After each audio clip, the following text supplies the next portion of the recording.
இரண்டாம் சாமுவேல் 7ஆம் அதிகாரம் 23ஆம் வசனத்தை பார்க்கும் பொழுது in 2 Samuel 7:23 பெரிய காரியங்களை நடத்தி கர்த்தர் உன்னை கொண்டு வந்தார். doing great things to the Lord bring you. உனக்காக எத்தனையோ பேரை மடங்கடித்தார். he confounded many because of you. உன்னை உயர்த்தும்படியாக அநேகரை தாழ்த்தினார். that you might be exalted he put down many. உன்னை மேன்மைப்படுத்தும்படியாக அநேகரை பலவீனப்படுத்தினார். that you might be honored many were dishonored. இது எத்தனை பேர் அப்படி விசுவாசிக்கிறீர்கள்? how many of you believe this? உன்னை கர்த்தர் கனம் பண்ணும்படியாக அநேகரை அவர் தரைமட்டமாக்கி கொண்டே வந்தார்.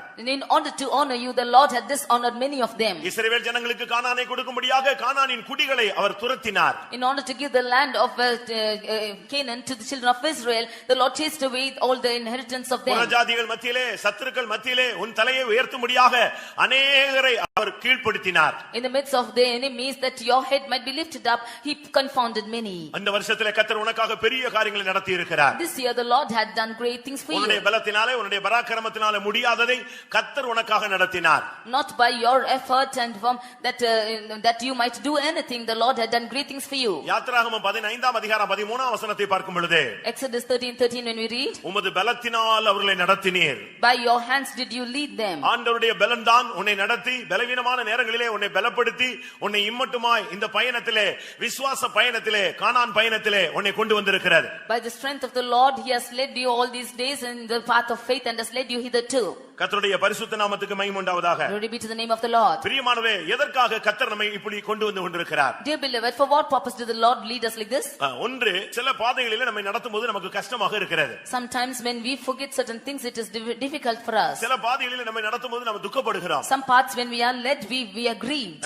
இந்த வருஷத்திலே உங்களை சிலரை சில விதங்களிலே நடத்தி இருப்பார். in some paths the Lord would have led you some of you in this year. நீங்க ஒருவேளை இதுவரைக்கும் நம்ம கேட்டது மாதிரி நம்ம நடத்தலையே நம்முடைய வாழ்க்கையில பிரச்சனையே போராட்டமே கலக்கமே இன்னும் அப்படி நீடிக்கிறது என்கிற ஒரு கேள்வி உங்களுக்குள்ள எழும்பலாம். அதற்கும் பதில் தேவன் கொடுக்கிறார். there might be a question in your life the things and my problems are prolonging till now and the Lord is answering you now. எல்லாரையும் ஒரே விதத்துல அவர் நடத்துகிறது இல்ல. no the Lord is not leading everybody in the same path. உங்கள் மேல் உள்ள அழைப்புக்கு ஏற்றவனமாய் நடத்துகிறார். according to your calling he is leading you. உங்களுக்கு மகிமையிலே உள்ளதான அந்த பிரதிபலனுக்கு ஏற்றவனமாய் உங்களை நடத்துகிறார்.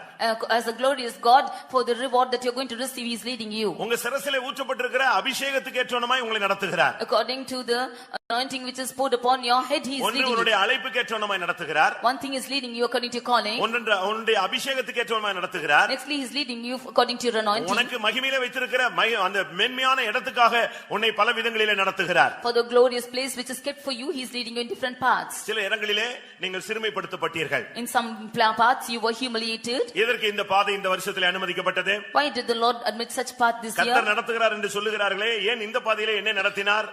why when they say the Lord is leading why should he lead me in such a path? உபாகமம் 8ஆம் அதிகாரத்திலே நாம் பார்க்கும் பொழுது in Deuteronomy 8 chapter when we read 2ஆம் வசனத்திலே நாம் பார்க்கும் பொழுது verse 2 40 வருஷம் அளவும் வனாந்தரத்திலே நடத்தி வந்த எல்லா வழியையும் நினைத்துப் பார். you remember all the days that the Lord led you these 40 years in the wilderness. எதற்காக அப்படி நடத்தினார்? for what did he lead you? நீ தேவனுடைய கட்டளைகளை கைக்கொள்வாயோ இல்லையோ என்று அறியும்படி. to know whether you would keep his commandments or no. உன் இருதயத்தின் நிலையை நீ அறியும்படிக்க. that you might know what is in your heart. உன்னை நீயே அறியும்படிக்கும் உன்னுடைய வாழ்க்கை எப்படி அமைந்திருக்கிறது என்பதை அதனுடைய செயல் என்ன என்பதை நீ புரிந்து கொள்ளும்படியாகவும் கர்த்தர் உன்னை வனாந்தரங்களிலே நடத்தினார். that you might know how you are and how you are going to work for it the Lord led you in the wilderness. அதை நீங்கள் சரியான விதத்தில் விளங்கிக் கொள்ள வேண்டும் பிரியமானவர்களே. you should understand this in the right way. ஏன் உன்னை வனாந்தரத்திலே நடத்தினார்? why did the Lord led you in the wilderness? வனாந்தரத்தினுடைய சரியான விளக்கம் the right explanation of wilderness is எரேமியா 2ஆம் அதிகாரத்தை நான் பார்க்கும் பொழுது Jeremiah chapter 2 5ஆம் வசனத்திலே இந்த வனாந்தரத்தினுடைய ஒரு பெரிய எக்ஸ்பிளனேஷன் சொல்லப்பட்டிருக்கிறது. we see the explanation of this wilderness. அங்கே 2ஆம் அதிகாரம் 5ஆம் வசனத்திலே in chapter 2 verse 5 அவாந்தர வெளியும் பள்ளங்கள் உள்ள தேசமும் வறட்சியும் மரண இருளும் உள்ள தேசமும் ஒருவனும் கடவாமலும் ஒரு மனுஷனும் குடியிராமலும் இருக்கிற தேசமுமான வனாந்தரம். we see it's a wilderness where nobody can walk and where nobody can work and where nobody can do anything.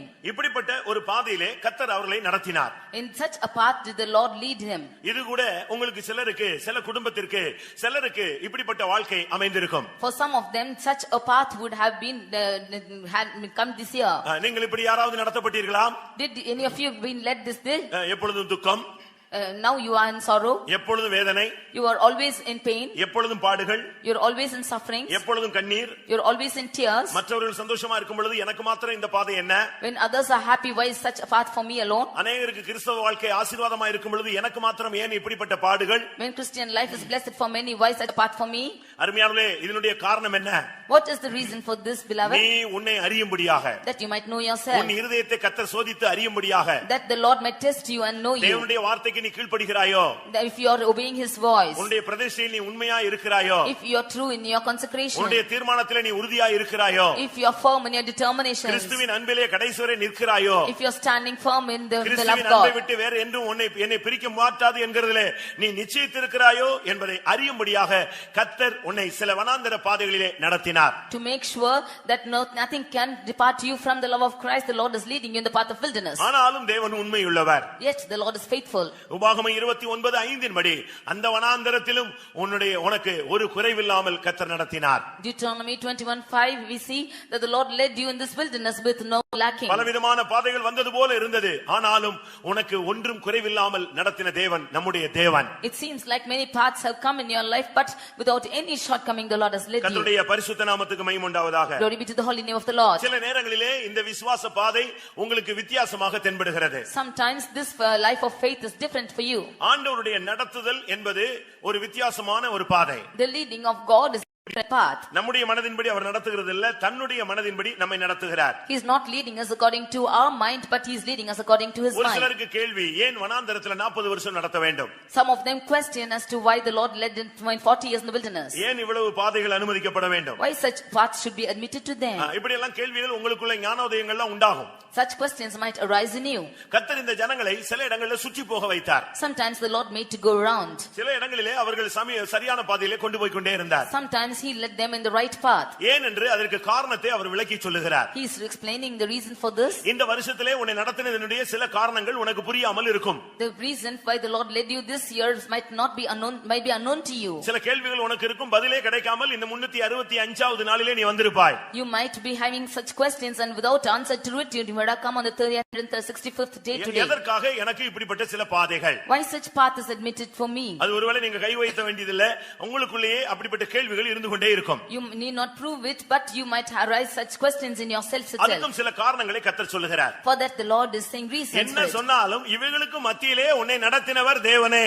Whatever might be in the midst of all this, he who has led you is God அதுதான் alone. நம்முடைய தேவனுடைய speciality. That is the speciality of your God. எந்த சூழ்நிலையிலும் அவர் உன்னை விட்டு விலகுறதே இல்லை. In all the situations he did not depart from you. உயர்வோ அங்கே அவர் இருப்பார். In wherever, if you are exalted, he is there with நீ you. தாழ்த்தப்பட்டாயோ அங்கேயும் அவர் உன்னோடு கூட இருப்பார். If you are humiliated, the Lord is there with you. நீ ஒருபடி ஏறினாலும் அவர் அங்கே இருப்பார். If you rise up one step, he is there with you. சறுக்கி விட்டாலும் அங்கே அவருடைய கரம் உன்னை தாங்கிக் கொண்டிருக்கும். Even if you slip down, then his hand is upholding you. யாத்திராகமம் 13ஆம் அதிகாரத்தை பார்க்கும் பொழுது, In Exodus chapter 13, 17 18 வசனங்களை பார்க்கும் பொழுது, 17 and 18 when we read, சில பாதைகளிலே கர்த்தர் அவர்களை சுற்றி போக வைத்தார். sometimes the Lord made to go round. 18ஆம் வசனத்திலே சிமந்த சமுத்திரத்தின் வனாந்தர வழியாய் ஜனங்களை சுற்றி போக பண்ணினார். The Lord made them to go through the way of wilderness of the Red Sea. எதற்காக? What's the reason? பார்வோன் ஜனங்களை போகவிட்ட பின்பு, When Pharaoh led the people to go, ஜனங்கள் யுத்தத்தை கண்டால் மனமடிந்து விடுவார்கள் என்று தேவன் எண்ணினார். the Lord feared that seeing the war, the people will backslide. ஒன்று, அவர்கள் யுத்தத்தை கண்டு மனமடிந்து விடுவார்கள். One thing is, looking at the war, they will இல்லாவிட்டால் approach him, எகிப்துக்கு அவர்கள் திரும்பி போய் விடுவார்கள். or they will return to Egypt. இதை தேவன் விரும்பவில்லை. This he did not like. நீ யுத்தத்தை கண்டு மனமடிந்து ஒரு பின்மாற்றத்துக்குள்ளே போக கூடாது என்று சொல்லித்தான் கர்த்தர் சில விதமான பாதைகளிலே உன்னை சுற்றி கொண்டு வந்தார். That seeing the wars, that you may not be broken down or backslide, the Lord is leading you such paths. பெலிஸ்தரின் தேசம் வழியாக கானான் போவது சமீபம் என்று சொல்லி இருக்கிறது. It is said that it is very near to go through the land of Philistines ஆனால் to அந்த Canaan. சமீபமான வழியிலே தேவன் நடத்தவில்லை. But the Lord did not lead them through the nearer path. நல்லா கவனிங்க. Just listen. அந்த இடத்துக்கு அவங்களை கொண்டு போனால், If he should take them to that place, அங்க ஒரு யுத்தம் உண்டாகும். there will be a war. அந்த யுத்தத்துல ரத்தம் சிந்த வேண்டியிருக்கும். In that war they should shed blood. இந்த ஜனங்கள் உடனடியாக மனமடிந்து போய் விடுவார்கள். And these people will be broken in heart. உடனே எகிப்துக்கு போலாம்ங்கற ஒரு பின்மாற்ற ஆவி வந்து விட கூடாது. Immediately the spirit of backsliding will come that they go to Egypt. ஆனபடியால் தேவன் என்ன செய்தார்? சுற்றி வந்தாலும் பரவாயில்லை, யுத்தங்கள் ஜனத்துக்கு வரக்கூடாது என்று பார்த்தார். Therefore the Lord thought even if they should come round, they should not come into war. உன்னுடைய பின்மாற்றத்தை தவிர்க்கவே கர்த்தர் சில விதமான பாதைகளிலே உன்னை கொண்டு வந்தார். The Lord is leading you in certain paths that to avoid your backsliding. வாழ்க்கையிலே ஊழியத்திலே நீ சோர்ந்து போக கூடாது என்று சொல்லியே கர்த்தர் சில வழிகளிலே உன்னை நடத்தினார். In your life and ministry, that you might not become faint and backslide, the Lord led you in certain paths. ஒன்று உங்களுக்கு தெரியுமா? Do you know one thing? உங்களால் ஃபேஸ் பண்ணக்கூடிய பிரச்சனைகளை மாத்திரம் தான் உங்களுக்கு முன்னால கொண்டு வருகிறார். The problems which you can face alone, did the Lord place before you. உங்களால சந்திக்க முடியாத எந்த பிரச்சனையும் உங்கள் முன்னாக என்ன செய்யறது இல்ல, தேவன் கொண்டு வருகிறதே இல்லை. The Lord never brings any problem which you cannot face. ஒரு பிரச்சனையை, ஒரு யுத்தத்தை உங்களுக்கு முன்பாக கொண்டு வருகிறார் என்று சொன்னால், உங்களுக்கு ஒரு வியாதியோ பலவீனம் தேவன் அனுமதிக்கிறார் என்று சொன்னால், அதை நீ மேற்கொள்ள முடியும் என்கிற நிச்சயத்தோடு தான் கர்த்தர் உனக்கு முன்பாக கொண்டு வருகிறார். If the Lord admits any problem or any sickness or weakness in your life, then he knows that you are able to bear it. Only then he admits such things in your life. இந்த பெரிய பூனை சின்ன பூனைக்கு என்ன செய்யும் தெரியுமா? You know what these bigger cats are doing for the smaller ones? எலியை பிடிச்சு கடிச்சு கொதறி பாதி உயிர்ல கொண்டு வந்து எங்க விடும்? இந்த குட்டி பூனை கிட்ட கொண்டு போய் விடும். It's catching the rats and it is squeezing it, and half did it's placing before the smaller ones. அது அதனுடைய பலன் எல்லாம் எடுத்துட்டு இங்க கொண்டு வந்து விட்டு இதை வேட்டையாட அனுமதிக்கும். It will take it carefully, come and bring and place before this kids, and it அதுபோல தான் will make உனக்கு it hunt. விரோதமான வியாதி, பலவீனம், பிசாசு, செய்வினை இவைகளை எல்லாம் தலையை நசுக்கி தான் உனக்கு முன்னால கர்த்தர் கொண்டு வந்து போடுகிறார். That is what the weakness and sickness and all the afflictions of Satan, the Lord is crushing it and bringing it before you and placing it. சிலருக்கு இந்த பாதை வித்தியாசமாக காணப்படுகிறது. Some of them this path is different. புலம்பல் 3ஆம் அதிகாரம் 2ஆம் வசனத்தை பார்க்கும் பொழுது, In Lamentations 3 verse 5, verse 2, verse 2. புலம்பல் 3:2 சொல்கிறார், அவர் என்னை இருளில் நடத்தி கொண்டு வந்தார். In Lamentations 3:2 we see that the Lord led me in the darkness. சில நேரங்களில் இந்த வருஷத்துல உன்னை இருளிலே கர்த்தர் கொண்டு போயிருப்பார். Sometimes the Lord would have led you in the paths of darkness. ஆனால் நீ என்ன சொல்ல வேண்டும்? But what you should say, நான் இருளிலே உட்கார்ந்திருந்தாலும் கர்த்தர் எனக்கு வெளிச்சமாய் இருப்பார். though I walk through the darkness, the Lord will be my light. நான் விழுந்தாலும் எழுந்திருப்பேன், என் சத்துருவே எனக்கு விரோதமாய் சந்தோஷப்படாதே என்று நீ சொல்லி இருக்க வேண்டும். Even if I should fall, then I will be lifting up, and my enemy don't rejoice over me, you should say. உங்களுக்கு இருளின் பாதையிலே நடந்த பொழுது நீங்கள் அப்படிப்பட்ட வார்த்தைகளை சொன்னீர்களா? When you walk through the path of darkness, did you utter such words? யோபு சொல்கிறான், எனக்கும் இருள் வந்தது. Job says, even for me darkness came. அவர் அருளிய வெளிச்சத்தினால் நான் அந்த இருளை கடந்து போனேன். By his light I crossed this darkness. எரேமியா 2ஆம் அதிகாரம் 17ஆம் வசனத்தை பார்க்கும் பொழுது, In Jeremiah 2:13 when we read, அங்கே கர்த்தர் என்னை நடத்தினார், ஆனால் நானோ விலகி போனேன், ஆனபடியால் எனக்கு பல காரியங்கள் நேரிட்டது என்று ஒரு மனிதன் சொல்கிறார். a man of God says that the Lord led me, but I departed, and therefore many things came to இந்த me. வருஷத்துல கர்த்தர் உன்னை நடத்தினார், ஆனால் நீயோ விலகி போனாய், ஆனபடியால் உனக்கு பல காரியங்கள் நேரிட்டு விட்டது. This year the Lord led you, but you departed from him, therefore many things came your way. கர்த்தருடைய பரிசுத்த நாமத்துக்கு மகிமை உண்டாவதாக. Glory be to the holy name of the Lord. இந்த கடைசி நேரம் கர்த்தர் உன்னை நடத்தின வழிகளை நீ நினைக்க வேண்டிய நேரம். In this last moments you should consider the times when the Lord has led you. உபாகமம் 8:2 கடைசியின்படி இந்த வருடங்களிலே கர்த்தர் உன்னை நடத்தின வழிகளை நீ நினைத்து பார்ப்பாயாக.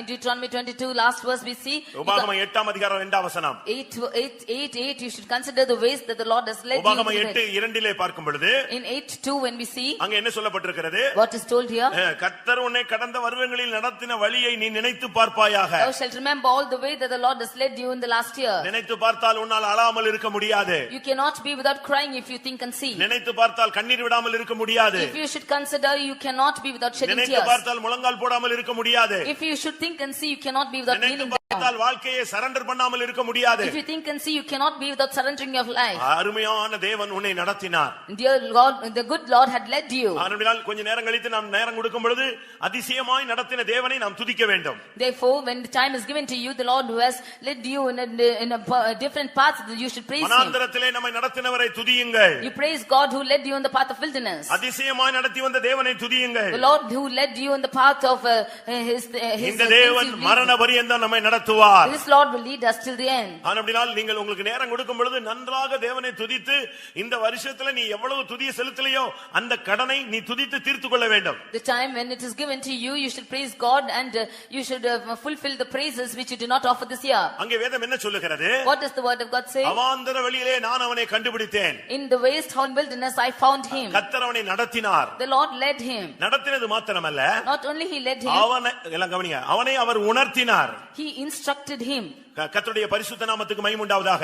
Glory be to the holy name of the Lord. நம்முடைய தேவன் நம்மை நடத்துகிறது மாத்திரமல்ல, நம்மை உணர்த்துகிற தேவனாக இருக்கிறார். The Lord not only leads us, he is also instructing us. ஒரு குழந்தையை நடத்தலாம், ஒரு பெரியவனை அவனை உணர்த்த வேண்டியது அவசியமாக இருக்கிறது. For a child he can be instructed, even for an adult he should be instructed. இந்த வருஷத்திலே கர்த்தர் என்னை நடத்தினார், என்னை உணர்த்தினார் என்று எத்தனை பேருக்கு சொல்ல முடியும்? How many of you can say that the Lord led me and instructed me this year? யாத்திராகமம் 4 அதிகாரம் 15 வசனத்திலே நீ செய்ய வேண்டியதை நான் உனக்கு உணர்த்துவேன். Exodus 4:15 he says that I will instruct you what you should do. இந்த வருஷத்துல நீ என்ன செய்யணுமோ அதை செய்ய வேண்டியதை கர்த்தர் உனக்கு சரியான விதத்தில் விளக்கி சொல்லி கொடுத்தார். The Lord had explained to you and instructed you as to what you should do this year. ஒரு டீச்சர் தன்னுடைய பிள்ளைகளுக்கு சொல்லி கொடுக்கிறது போல, as a teacher would instruct her ஒரு children, தகப்பன் தன் பிள்ளைக்கு ஆலோசனை சொல்லி கொடுப்பது போல, as a father is instructing her நீ செய்ய children, வேண்டியதை கர்த்தர் உனக்கு உணர்த்தினார். what you should do the Lord has instructed you. உபாகமம் 8 அதிகாரம் 3 வசனத்தின்படி, In Deuteronomy 8:3, மனுஷன் அப்பத்தினால் மாத்திரமல்ல தேவனுடைய வார்த்தையினாலும் பிழைப்பான் என்பதை கர்த்தர் உனக்கு இந்த வருஷத்திலே வசனங்கள் ஊழியங்கள் மூலமாய் உபதேசங்கள் மூலமாய் உனக்கு உணர்த்தினார். the Lord by his truth and by his ministries he has taught you that man shall not live by bread only but by every word that proceedeth from him. ஒரு மனுஷன் அப்பத்தினால் மாத்திரமல்ல தேவனுடைய வார்த்தையினாலும் பிழைப்பான். For man shall not live by bread only but by every word that proceedeth from his mouth. அதையும் கர்த்தர் அவனுக்கு உணர்த்தி காண்பித்தார். Even that the Lord has instructed you. நெகேமியா 9 அதிகாரம் 20 வசனத்தை பார்க்கும் பொழுது, In Nehemiah 9:20, அங்கே அவர் அவனுக்கு அறிவை உணர்த்தினார். we see that he taught him wisdom. அருமையானவர்களே, உங்களுக்கு தேவன் உணர்த்தி உங்களை நடத்தி கொண்டு வருகிறாரா? It is the Lord instructing you and leading you. அவர் ஒரு அருமையான தாய், And that she was a good mother. அவர் ஒரு அருமையான தகப்பன், It's a good father. அவர் ஒரு அருமையான ஒரு நண்பன், He is a good friend. அவர் உன்னை தூக்கி சுமக்கக்கூடிய தெய்வம். He is able to carry you. உன்னுடைய காரியங்களுக்கு உன்னுடைய மனதிலே சில காரியங்களை அவர் உணர்த்தி கொண்டே வருகிறார். He is instructing certain things in your mind.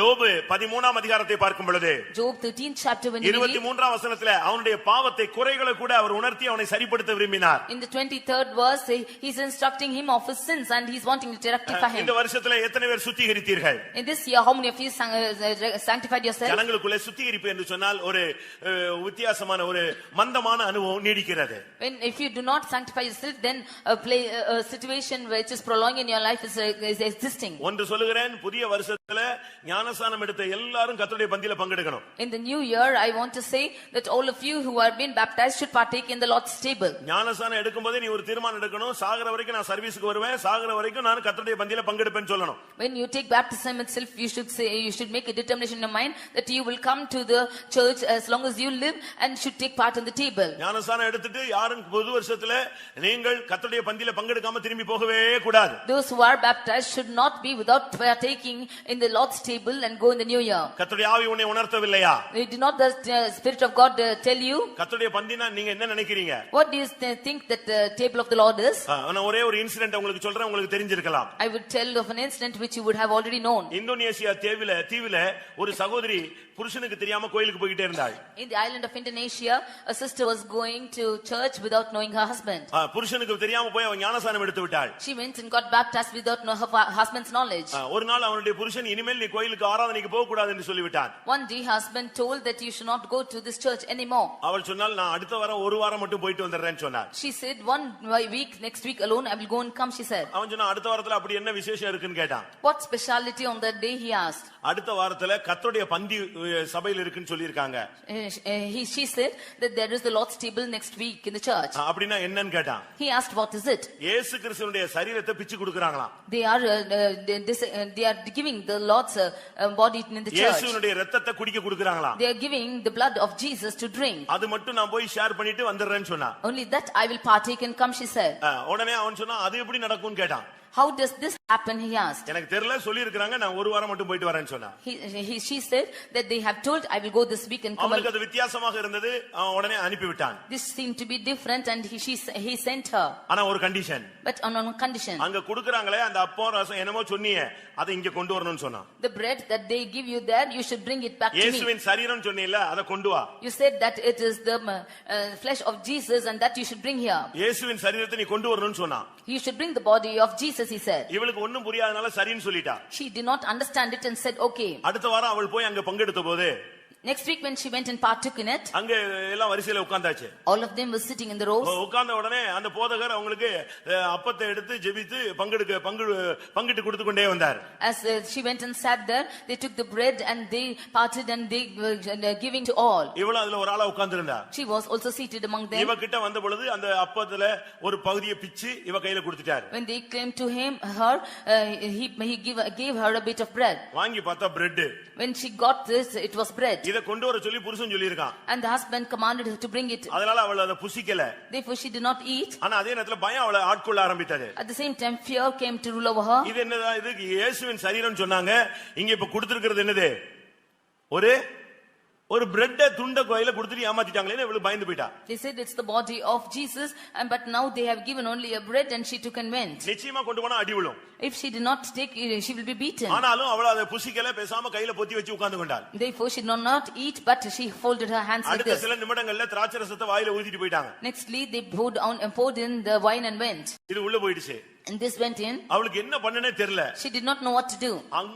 அங்க மூடுனதான் அந்த கையை திறக்கவே இல்ல. ஏன்னா அவளுக்கு ரொம்ப பயம் பிடிச்சிருச்சு. She closed her fist and she did not open her hands and she was filled with fear. ஆராதனை முடிந்து வீட்டுக்கு போனாள். She after the meeting went to home. அவளுடைய புருஷன் அன்னைக்கு வெயிட் பண்ணிட்டே இருந்தான். The husband was waiting for her. என்ன இயேசுவின் சரீரத்தை கொடுத்தாங்களா இங்க வான்னு சொன்னான். What did you get the body of Jesus? Come and see. இவ பயந்து நடுங்கி அவங்கிட்ட போனா. With great fear she went with him to அவன் him. இவ கையில இருக்கிறது ஏதோ கையில வச்சிருக்காங்கறத அவன் புரிந்து கொண்டான். He understood that she's got something in her hand. இவன் அவ கையை பிடிச்சு இழுத்து அந்த கையை திறந்து பார்த்தான். He opened her hands and he saw her. இவளுக்கு பயம். She was filled with fear. ஐயோ இப்ப அந்த பிரெட் மாட்ட போது நமக்கு ஏதாவது பாதிப்பு உண்டாகும். Now after he sees the bread, something is going to happen. கையை பிடித்து திறந்த பொழுது After he opened her hands, இந்த கையெல்லாம் பிசுன்னு ரத்தமா இருந்தது. her hands were full of blood. இவளுக்கே பயந்து நடுங்கி விட்டாள். She herself was terrified. கை ஃபுல்லா ரத்தம். Her hands is full of blood. என்ன பண்ணனே இவளுக்கே தெரியல. Now she did not know what to do. கையில நடுவுல பார்த்தா ஒரு கரி துண்டு இருக்கு. In between her hands is found a piece of flesh. ஒரு பச்சை கரி. It is a flesh, a raw flesh. அப்படி பார்த்த உடனே இவளுக்கு பயம் வந்துருச்சு, நடுங்கிட்டா. அவன் இத பார்த்துட்டு இது எப்படி ஒரு கரி துண்ட பச்சை கரியை கொடுப்பான் அப்படின்னு சொல்லி அவனுக்கு சந்தேகம் வந்துருச்சு. When he saw this, he doubted as to how they can give a piece of flesh like this. அவன் சொன்னா இது forgery, இது ஏதோ ஏமாத்து வேலை கொண்டான்னு சொல்லி அத வாங்கிட்டான். He got this and said they are deceiving you, and he got it from her. இவளுக்கு தான் கையவே தன்னால நம்ப முடியல. எப்படி நம்ம பிரெட் தான வாங்குனோம், ஒரு சின்ன குட்டி பிரெட் பீஸ் தான கொடுத்தாங்க, இது எப்படி கரியா மாறிடுச்சு? She could not believe with her own eyes. She got the bread only in her hand, and how did this become a flesh? அவன் உடனே அத வாங்கி கொண்டு போய் லேப்ல கொடுத்தான். He took it and went for testing it. அங்கேயே உட்கார்ந்திருந்தான். He sat there. எனக்கு ரிசல்ட் உடனே வேணும், இது என்னன்னு சொல்லுங்க. I want the result now itself. இது என்ன கரின்னு சொல்லுன்னு சொன்னான். You say what meat is this? குறிக்கப்பட்ட நேரத்துக்கு பின்பு லேப்ல ரிப்போர்ட் கொடுத்தாங்க. In a few hours from the lab they gave the report. அத வாங்கி பார்த்தான். And he saw it. அதுல ரிப்போர்ட் கொடுத்திருந்தது. The report was 30 வயதிலிருந்து 35 வயதுக்குள்ள இருக்கிற ஒரு ஆணுடைய சரீரத்திலிருந்து சில மணி நேரத்துக்கு முன்பாக பிச்சி எடுத்த ஒரு கரி துண்டுன்னு ரிப்போர்ட் கொடுத்தான். This is the flesh which is taken out from a lad which is of age 30 to 35. Before few minutes this has been taken and given to it. 30 வயதிலிருந்து 35 வயதுக்குள்ள இருக்கிற ஒரு வாலிபன் ஒரு ஆணுடைய சரீரத்திலிருந்து சில மணி நேரத்துக்கு முன்னாக பிச்சு எடுத்திருக்காங்க இந்த சரீரத்தை சொன்னா. He is a male from 30 to 35 years. From him his flesh is plucked out and it is given now. சில மணி நேரத்துக்கு முன்னாக பிச்சு எடுத்திருக்காங்கன்னு சொன்னா. It is plucked out even before a few hours. அவன் அப்படியே நடுங்கிட்டான். He terrified like that. அன்றைக்கு அவன் ரட்சிக்கப்பட்டான். He was saved that day. ஆனா நீங்க புசிக்கிறது ஒரு அப்பம் அல்ல, நீ அப்பன் பார்த்தா அப்பம், ஆனால் இது இயேசுவின் சரீரம். Therefore the bread that you are eating is not the bread only, it's the flesh என்னுடைய of God. மாம்சத்தை புசித்து என்ற இரத்தத்தை பானம் பண்ணுகிறவனுக்கு நித்திய ஜீவன் உண்டு, நான் அவனை கடைசி நாளில் எழுப்புவேன். He who eats of my flesh and drinks of my blood will I give eternal life, and I will raise him on the last day. என்னுடைய மாம்சத்தை புசியாமலும் என் இரத்தத்தை பானம் பண்ணாமலும் இருக்கிறவனுக்கு நித்திய ஜீவன் இல்லை, நான் அவனை கடைசி நாளில் எழுப்ப முடியாது என்று இயேசு யோவான் எழுதின சுவிசேஷம் 6ஆம் அதிகாரத்திலே சொல்லுகிறார். In John's Gospel 6th chapter, Jesus says that he who does not eat of my flesh and drink of my blood will not have partake in the உன்னுடைய eternal. தேவன் உன்னை நன்றாய் நடத்துகிறார், உன்னை உணர்த்துகிறார். Your God is leading you in the right way and is instructing you. 107 சங்கீதம் 43 வசனத்தில் அவருடைய கிருபைகளை உணரச் செய்கிறார். 107 Psalm 43rd verse, we see that he is making you to grow in his mercy. ஏசாயா 28 அதிகாரம் 26 வசனத்திலே பார்க்கும் பொழுது In Isaiah 28:26 when you see அவனுடைய தேவன் அவனை நன்றாய் போதித்து நன்றாய் உணர்த்தி நன்றாய் நடத்துகிறார். his God is leading him and he is instructing him and leading him in a good way. இந்த வருஷத்திலே கர்த்தர் உன்னை அருமையாய் நடத்தினார், அருமையாய் உணர்த்தினார். The Lord has led you in a good path and he has instructed you in a good கண்மணியை way. போல காத்தருளினார். He has preserved you as the apple of his eye. உன்னை தொடுகிறவன் என் கண்மணியை தொடுகிறான் என்று சொன்னார். He says that he who touches you touches my eye. அப்படியானால் அவர் உனக்கு கொடுத்திருக்கிற ஸ்தானம் என்ன? What is the place that he's given you? சொல்லுங்க. அவர் உனக்கு கொடுத்த ஸ்தானம் என்ன? What is the place he has given to உன்னை you? தொடுகிறவன் என் கண்மணியை தொடுகிறான். உன்னை கண்மணி போலதான் அவர் வைத்திருந்தார். He who touches you touches the apple of my eye. As an apple of an eye, he is preserving you. உன்னை தொட்டவனை நியாயம் தீர்க்காமல் விட்டதில்லை. He who touched you, he did not be உனக்கு without விரோதமாய் judging. எழும்பினவனை கர்த்தர் மடங்கடிக்காமல் விட்டது கிடையாது. He who rose against you, he did not, he condemned உனக்கு him. விரோதமாய் எழும்பினவனை கர்த்தர் தலையை கவிழ்க்க வைத்தார். He who rose against you, him did the Lord make to confound. உனக்கு விரோதமாய் உருவாக்கப்படும் எந்த ஆயுதம் வாய்க்காதே போகும் என்று சொன்னவர் வாய்க்காதே போக பண்ணினார். All the weapons which is rising against you will not prosper was his promise and he did. எல்லாவற்றுக்கும் மேலாக கர்த்தர் அவனை சுமந்தார். Above all, the Lord did carry him. இந்த வருஷத்துல கர்த்தர் உன்னை சுமந்தார் என்று உனக்கு நிச்சயம் இருக்க வேண்டும். You should have the surety that the Lord did carry எவ்வளவு you. அருமையான தேவன். What a good God he is. தந்தை போல் சுமந்தவர். He did carry as a father. தோளின் மேல் சுமந்தவர். He did carry on ஒரு இடத்துல his. சொல்லி இருக்கு அவர் தோளின் மேல் சுமந்தார். He carried on his shoulders. இன்னொரு இடத்துல சொல்லி இருக்கிறது தந்தையை போல சுமந்தார். Nextly, he says that he carried as a father. இன்னொரு இடத்துல ஒரு தாயை போல இடுப்பிலே சுமந்தார். In another way, on his hips, he carried as a mother. இன்னொரு இடத்துல செட்டைகளின் மேலே உன்னை சுமந்தார். In another place, he carried on his wings. எல்லாவற்றுக்கும் மேலாக உன்னுடைய பலவீனங்கள், உன்னுடைய வியாதிகள், உன்னுடைய துக்கங்களை சிலுவையிலே சுமந்தார். Above all your sorrows, he did, and all your weaknesses, he did carry on the cross. ஏசாயா 49:22 அவர் தோளில் மேல் சுமந்தவர். In Isaiah 49:22, he carried you on his shoulders. ஏசாயா 66:12 இடுப்பின் மேல் உன்னை சுமந்தவர். In Isaiah 66:12, he carried on his hips. உபாகமம் 32:11 செட்டைகளின் மேலே சுமந்தவர். In Deuteronomy 32:12, he did carry on his wings. என்னாகமம் 11:12 தந்தை போல சுமந்தவர். In Numbers 13:12, he carried as a father. ஏசாயா 53:4 உன்னுடைய துக்கங்களை சுமந்தவர். In Isaiah 53:4, he carried all your sorrows. அருமையானவர்களே, உங்களை தேவன் நடத்தினார். Dear people, the Lord led you. நம்மை நடத்தினார். He led us. நம்மை உணர்த்தினார். He instructed கண்மணியை us. போல காத்தார். He preserved us as the apple of his ஒரு eye. தாயை போல தந்தையை போல நம்மை சுமந்தார். As a mother, as a father, he did carry us. இல்லாவிட்டால் சத்துரு உன்னை எங்கேயோ தூக்கி போட்டிருப்பான். Or the enemy would have thrown you somewhere else. நீ அடக்கம் பண்ணப்பட்டு எத்தனையோ நாட்கள் ஆயிருக்கும். It would have been days together that you have been buried. நீ இல்லாமலே போயிருப்பாய். You would have been nothing. உன் பேர் நினைக்கப்படாமல் Your போயிருக்கும். name will not be counted. உங்களில் எத்தனை பேருக்கு கர்த்தர் என்னை சுமந்தாருங்கிற நிச்சயம் இருக்கிறது? How many of you have the surety the Lord did bear me? Hallelujah. Hallelujah. கர்த்தர் என்னை நடத்தினார், என்னை உணர்த்தினார், என்னை காத்தார், என்னை சுமந்தார். ஹல்லேலூயா. The Lord led me. ஒரு மனிதன் ஆண்டவரோடு நடந்து போனான். One man walked with the Lord. பேசிக்கொண்டே போய் கொண்டிருந்தான். He was talking with him and going. அவரும் அவனுடைய பயணத்திலே வாழ்க்கையில வந்து கொண்டே இருந்தார். And he also coming with him is this journey. அப்பப்ப திரும்பி திரும்பி பார்த்துக்கொள்வான். At times he used to turn back and see. அந்த காலடி தடம் பார்த்துக்கிட்டே தெரிஞ்சுக்கிட்டே இருக்கும். He will see the footprints and he'll walk. ரெண்டு பேருடைய காலடி தடம் அப்பப்ப நான் திரும்பி திரும்பி கன்ஃபார்ம் பண்ணிக்கிட்டே வருவான். He will see the footprints of two people and he will walk. ஒரு குறிக்கப்பட்ட இடம் வந்த பொழுது When he came to a particular place, இவனுக்கு ரொம்ப கஷ்டமான ஒரு பாதையாக இருக்கும். it was a difficult path for him. பயங்கரமான கஷ்டமான பாதை. It was a very difficult path for him. திரும்பி பார்த்தா இவரை காணோம். When he turned back, he could not be found. அவன் நொந்து போய் விட்டான்.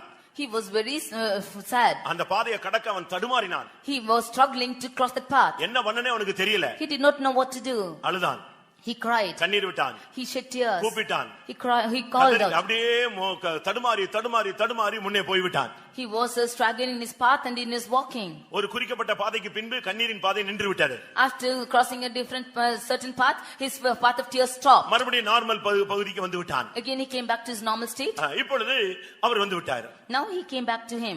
இவன் சொன்னா, நல்லா இருக்கும் போதெல்லாம் என் கூட இருக்கீங்க, பிரச்சனையான நேரத்துல நீங்க என் கூடயே நிக்கிறது இல்ல, இருக்கிறதே இல்லன்னு சொன்னான். He told him, at good times you are with me, but at the times of sorrow you are not with me. நான் நல்லா இருக்கிறேன், நீங்களும் என் கூட நல்லா பேசிட்டு வரீங்க, ஆனா எனக்கு பயங்கரமான பிரச்சனை. திரும்பி பார்த்தா யார காணோம்? உங்களை காணவே காணோம்னு சொன்னான். When I'm in good state, you are always talking with me, but when I'm in sorrow, when I turn back, you are not அப்ப there. அவர் சொன்னாரு, இல்லையே நான் கூட தானே வந்தேன்னு சொன்னார். But he said, no, I came with you. இல்ல நல்லா வந்த பாதையெல்லாம் பாருங்க, 2 பேர் நடந்து வந்த காலடி தடம் இருந்துச்சு. இப்ப திரும்பி பாருங்க, நான் மட்டும் தான் நடந்து வந்த காலடி தடம் இருக்குன்னு சொன்னான். He said, you see, look at the footprints. When I came in a good state, there are 2 footprints, but now only 1. அவர் சொன்னாரு, But what he said, நானும் திரும்பி பார்க்கிறேன், ஒரு ஆளுடைய காலடி தடம் தான் இருக்குன்னு சொன்னாரு. he said, I also turned back and saw that there is only 1 அப்ப நீங்க footprint. இல்ல பாருங்கன்னு சொன்னான். And then he said, you are not there. நீ நல்லா பாரு, அது யாருடைய காலடி தடம்னு பாருன்னு சொன்னார். You look rightly into that footprints. Whose footprints are இவன் these? திரும்பி போய் பார்த்த பொழுது இவன் காலடி தடத்தை காணோம், அவருடைய காலடி தடம் தான் அதுல இருந்தது. When he went and saw the footprints, his footprints was not found, but God's footprints was found. அவனுக்கு ஒண்ணுமே புரியல.